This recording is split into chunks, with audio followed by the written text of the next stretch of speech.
Welcome to the Easy Fix It Tech channel, and this is a kind of a look and a prediction, a forecast of smartphone sales. But we're gonna focus a little bit on what's happening this year, 2020. So we already know that last year, 2019, smartphone sales in general went down, and it was one of the first few years that smartphone sales actually went down. Until about 2017, 2018, smartphone sales were always increasing. Problem is, and I actually have that problem here, I have a Galaxy S9 Plus phone.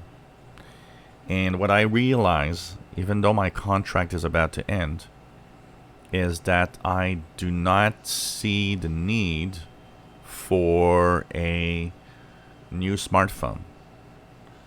It's like smartphones have achieved a level that there's really no features or nothing that is so extraordinary that you want to have that device, which is kind of interesting.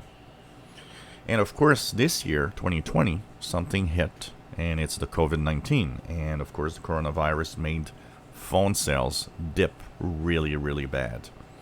So basically, the forecast was for higher unit sales, but it's dropping a lot. A lot of people are realizing there's other things to do than buy a smartphone right now. So this is kind of interesting, and of course that means that smartphone sales should probably get better.